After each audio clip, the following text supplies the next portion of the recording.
जरा सोचो कि तुम्हें एक ऐसी खतरनाक गेम खेलने को कहा जाए जिसमें 24 घंटे हर कदम पे मौत है और गेम जीतने का इनाम $25 मिलियन है। तो क्या तुम खेलोगे? कहानी की शुरुआत में हम डॉज को टायरो फंड कंपनी के वेटिंग रूम में बैठा देखते हैं। डॉज मिशिगन की एक सिटी का रियल एस्टेट एजेंट है जो कर्ज में पूरी तरह डूबा हुआ है और फाइनेंशियली बर्बाद होने के करीब है। उसने एक बड़ी इन्वेस्टमेंट करके एक कैरिंगटन नामी बिल्डिंग परचेज की थी, पर बिल्डिंग की बुरी हालत होने की वजह से किसी भी ग्राहक ने उसको परचेज नहीं किया और अब उसके पास इतने पैसे भी नहीं कि वो बिल्डिंग को रेनोवेट कर सके। डॉज की वाइफ का नाम वेल है जो प्रेग्नेंट है। अब एक सेक्रेटरी डॉज को आकर कहती है कि कंपनी का चीफ माइल्स सेलर्स उसको मिलने के लिए रेडी है। अब डॉज उसके आलीशान ऑफिस में एंटर होता है। माइल्स डॉज की फाइनेंशियल प्रॉब्लम्स के बारे में जानता था और वो उसको कहता है कि तुम एक दिन में मिलियनेयर बन सकते हो अगर तो तुम एक खतरनाक गेम खेलो। डॉज ये सुनकर काफी शॉक होता है और सोचता है कि क्या ऐसी भी कोई गेम है, लेकिन वो माइल्स को इनकार कर देता है। लेकिन जब माइल्स उसको गेम जीतने का प्राइस बताता है तो डॉज खेलने के लिए तैयार हो जाता है क्योंकि उसको पैसों की सख्त जरूरत थी। अब नेक्स्ट सीन में हम कुछ दिन पहले का फ्लैशबैक देखते हैं जिसमें हमें पता चलता है कि उसकी माइल्स के साथ ये मीटिंग कैसे हुई। डॉज मिशिगन यूनिवर्सिटी का रिकॉर्ड ब्रेकिंग चैंपियन था। मॉर्निंग टाइम में हम डॉज को जॉगिंग करते हुए देखते हैं, लेकिन तभी उसको तेज सर दर्द होने लगता है। जब वो घर जाता है तो इसी सर दर्द की वजह से उसके छोटे मोटे काम खराब हो जाते हैं। अब वो अपनी मेडिसिन के बिल्स देखता है जो पे करने अभी बाकी है। उनको देखकर बेचारे को और ज्यादा स्ट्रेस होने लगता है। इसके बाद वो अपनी प्रेग्नेंट वाइफ वेल से मिलता है और हमें पता चलता है कि डॉज अपने आने वाले बेबी के लिए तैयार नहीं और इसकी वजह आप जानते हैं। लेकिन उसकी वाइफ हमेशा उसको हौसला देती है कि एक ना एक दिन हमारे हालात ठीक हो जाएंगे। अब ये दोनों डॉज के बेस्ट फ्रेंड लूगर के बार में जाते हैं। लूगर ने भी डॉज के कहने पे उस बिल्डिंग में इन्वेस्ट किया था और उसका पैसा भी डॉज के साथ साथ डूबा हुआ है, लेकिन वो उसके साथ हमेशा एक केयरिंग फ्रेंड की तरह ही बिहेव करता है। इसके बाद डॉज एक दिन वॉक कर रहा था और तभी तेज सर दर्द के कारण वो गिर जाता है। अब हॉस्पिटल जाने पर उसको पता चलता है कि उसको ब्रेन कैंसर है और ट्यूमर को ऑपरेट भी नहीं किया जा सकता। अब डॉज परेशानी की हालत में अपनी वाइफ के साथ हॉस्पिटल से जा रहा था, तभी एक नर्स उसको टायरो फंड यानी माइलर्स की कंपनी का विजिटिंग कार्ड देता है और बोलता है कि ये कंपनी बीमार और फाइनेंशियली स्ट्रगलिंग लोगों की हेल्प करती है। डॉज की वाइफ भी उसकी इस बीमारी की वजह से सैड थी। डॉज उसको बताता है कि उसके पास अब लाइफ और हेल्थ इंश्योरेंस भी नहीं क्योंकि उसने वो सेल करके पैसे बिजनेस में खर्च कर दिए हैं। डॉज के पेरेंट्स की डेथ हो चुकी है और वेल के माता पिता भी उनको फाइनेंशियली सपोर्ट नहीं कर सकते क्योंकि वेल एक पुअर फैमिली से है। अब हम फ्लैशबैक से निकलकर कहानी के प्रेजेंट डे पर आ जाते हैं और माइल्स उसे गेम के बारे में बताने लगता है। ये गेम 24 घंटे तक चलेगी और हर घंटे डॉज के जिंदा रहने पर उसको मिलने वाला प्राइज मनी बढ़ता जाएगा और अगर डॉज ने गेम में 24 घंटे सर्वाइव कर लिया तो उसको टोटल $24.5 मिलियन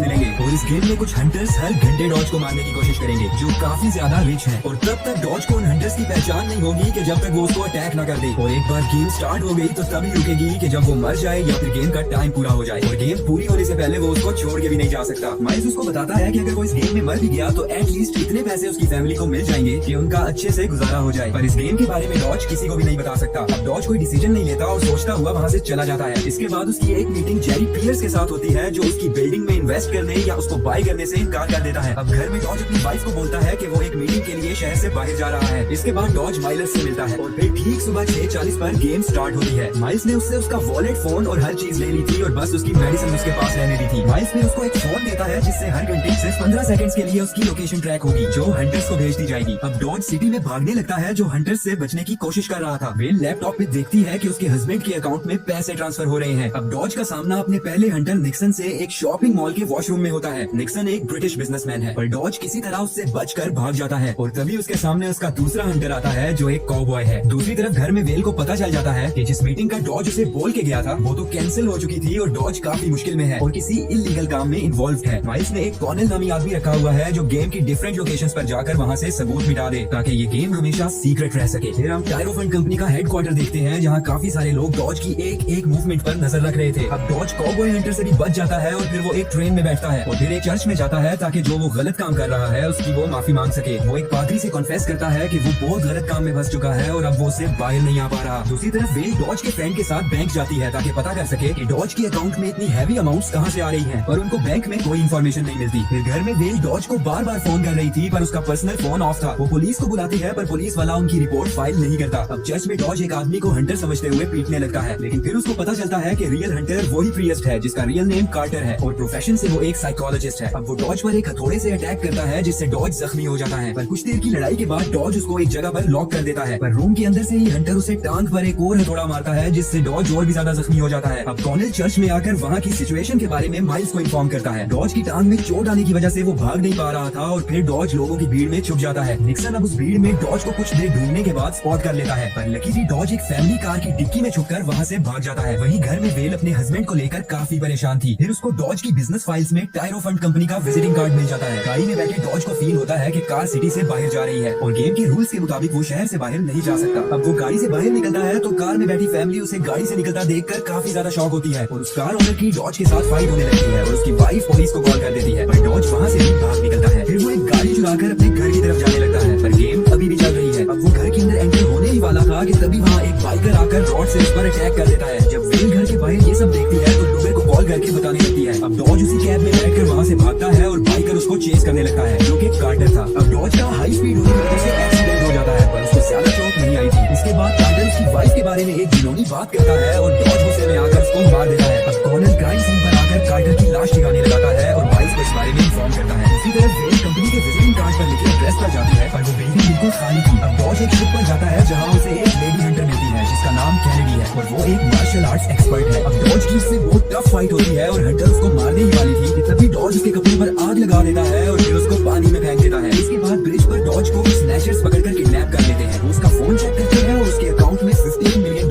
देखते हैं। आगे बढ़ने से पहले लाइक सब्सक्राइब तो बनता है ग्रुप। वहाँ हमें ये भी पता चलता है कि डॉज की मेडिसिन फेक है। डॉज उनको अपनी सिचुएशन बताना चाह रहा था, पर वो उसको पीटने लगती है। तभी वहाँ एक और हंटर आता है जिसका नाम LBJ है। वो वहाँ आकर ऑलमोस्ट सभी स्नैचर्स को मार देता है और अब वो डॉज को मारने वाला था, पर तभी वहाँ गिरा एक जख्मी स्नैचर उस पर फायर करके उसको मार देता है। अब डॉज वहाँ से भागता है, पर अब उसके पीछे निक्सन पड़ चुका था और दूसरी तरफ कॉर्नर घर में आकर सब कुछ साफ करने लगता है। अब डॉज एक हॉस्पिटल में जाता है और उसे एक नर्स से पता चलता है कि उसकी मेडिसिन फेक है और हॉस्पिटल में उसका कोई भी रिकॉर्ड नहीं था। अब डॉज माइल्स को कॉल करता है और माइल्स उसे बताता है कि उसे कोई बीमारी नहीं, उसने ये सब सिर्फ इसलिए किया ताकि डॉज गेम खेले। माइल्स बताता है कि तुम्हारे एक फ्रेंड ने मुझसे $50,000 लेकर तुम्हें एक ड्रग दिया था जिसकी वजह से तुम्हें सर दर्द होता था। इसके बाद डॉज वेल को कॉल करके सब कुछ बता देता है और उसे लीवर से दूर रहने को कहता है। कुछ देर बाद फेक पुलिस वेल को किडनैप करके माइल्स के पास ले जाती है। डॉज अब बाकी के हंटर्स निक्सन, रीगन और कैनेडी के लिए अपने फादर की कंस्ट्रक्शन शॉप में जाल बिछाकर वेट कर रहा था। जब वो वहाँ पर आते हैं तो सबसे पहले रीगन डॉज को मारने के लिए जाता है, पर उसका हाथ एक मशीन में फंसकर कट जाता है। अब कैनेडी डॉज को मारने जाती है, पर तभी वहाँ लूगर आकर कैनेडी को मार देता है और उसे बताता है कि माइल्स ने मेरे बारे में तुमसे झूठ बोला था कि मैंने तुम्हें ड्रग्स दी। अब वो दोनों वहाँ से बाहर निकलते हैं और डॉज वो शॉप ब्लास्ट कर देता है जिससे रीगन भी बच जाता है। निक्सन वहाँ से भाग जाता है। अब कॉर्नर वहाँ सबूत मिटाने आता है, पर डॉज उस पर अटैक कर देता है और उससे पूछता है कि वेल कहाँ है। कॉर्नर का रिवील करता है कि उसे माइल्स ने डॉज की बिल्डिंग में हॉस्टेज बनाकर रखा हुआ है और वहीं पर उसका हेडक्वार्टर भी है। अब डॉज अपनी बिल्डिंग में जाता है और वहाँ जाकर अपनी वाइफ को फ्री करता है। अब वो दोनों एक दूसरे को हग करते हैं, पर तभी वहाँ पर निक्सन आ जाता है। निक्सन उसे चेस करते हुए बिल्डिंग के टॉप पर जाता है, पर फाइट के बीच डॉज बिल्डिंग से गिरकर लेग से लटक जाता है। अब निक्सन उसे मारने ही वाला था कि तभी गेम का टाइम पूरा हो जाता है। फिर निक्सन अपना हथियार फेंककर डॉज के ऊपर आने में हेल्प करता है और उसे गेम जीतने के लिए कांग्रेचुलेट करता है। इसके बाद डॉज को माइल्स की कॉल आती है और वो उसे कहता है कि वो गेम को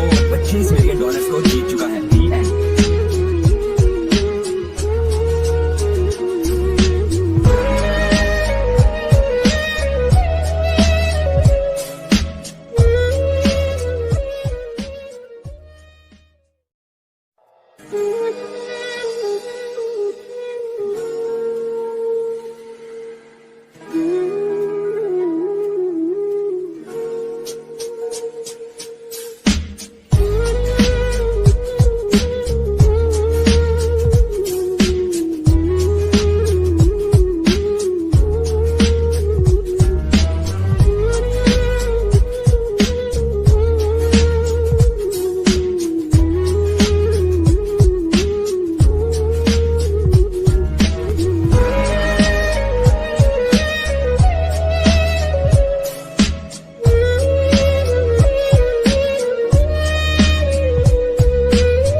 है।